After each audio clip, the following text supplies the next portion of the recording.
First யார் GST register பண்ணணும்? உங்களோட பிஸ்னஸ் குட்ஸ் பேஸ்டா, அதாவது நீங்க பொருட்கள் சார்ந்து வியாபாரம் பண்றீங்கன்னா உங்களோட ஆனுவல் டர்ன் ஓவர் 40 லட்சத்தை விட அதிகமா இருந்தா நீங்க ஜிஎஸ்டி ரெஜிஸ்டர் பண்ணணும். அதே மாதிரி நீங்க பண்ணக்கூடிய பிஸ்னஸ் சர்வீஸ் ஓரியன்டா, நீங்க ஒரு கோச்சிங் சென்டரோ ஒரு டிராவல்ஸோ ஒரு ஹோட்டலோ ரன் பண்றீங்கன்னா உங்களோட ஆனுவல் டர்ன் ஓவர் 20 லேக்ஸை விட அதிகமா இருந்தா நீங்க ஜிஎஸ்டி ரெஜிஸ்டர் பண்ணணும். இப்ப ஜிஎஸ்டி ரெஜிஸ்டர் பண்ணாம நீங்க பிசினஸ் பண்றீங்கன்னா என்ன மாதிரியான பிரச்சனைகள் உங்களுக்கு வரலாம்? அதுக்கு எடுத்துக்காட்டு ரீசெண்டா ஒரு case, Annai Angammal Arakkattalai versus joint commissioner and assistant commissioner of GST. இந்த அன்னை அங்கம்மாள் அறக்கட்டளை அப்படிங்கிறவங்க கரூர் பேஸ்டு ஒரு ரெஜிஸ்டர்டு ட்ரஸ்ட். இவங்க பிரேம் மஹால் அப்படின்னு சொல்லிட்டு ஒரு கல்யாண மண்டபம் ரன் பண்ணிட்டு இருந்திருக்காங்க. இந்த கல்யாண மண்டபத்துக்கு ஜிஎஸ்டி டிபார்ட்மெண்ட் இன்ஸ்பெக்ஷன் போறாங்க. போன இடத்துல அங்க இருக்கக்கூடிய டாக்குமெண்ட்ஸை செக் பண்ணும்போது இவங்க 2017 இருந்து 2020 வரைக்கும் அங்க இருக்கக்கூடிய டாக்குமெண்ட்ஸை செக் பண்ணும்போது இந்த மேரேஜ் ஹால் 2017 இருந்து 2020 வரைக்கும் மோர் தென் 3.8 crore டர்ன் ஓவர் பண்ணிருக்காங்க.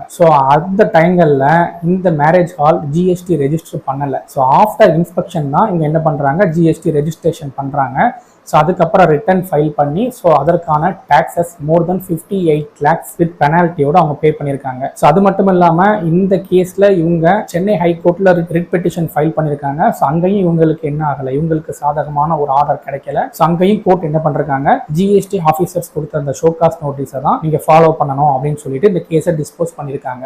ஜிஎஸ்டி ரெஜிஸ்டர் பண்ணாம நம்ம பிசினஸ் பண்றோம் அப்படின்னா ஜிஎஸ்டி ஆஃபீஸர்ஸ் இன்ஸ்பெக்ஷன் வரலாம். ஆஃப்டர் தட் நம்ம என்ன பண்ணணும், ஒரு ஹியூஜ் அமௌண்ட் டாக்ஸா பே பண்றதுக்கான சான்சஸ் இருக்குது.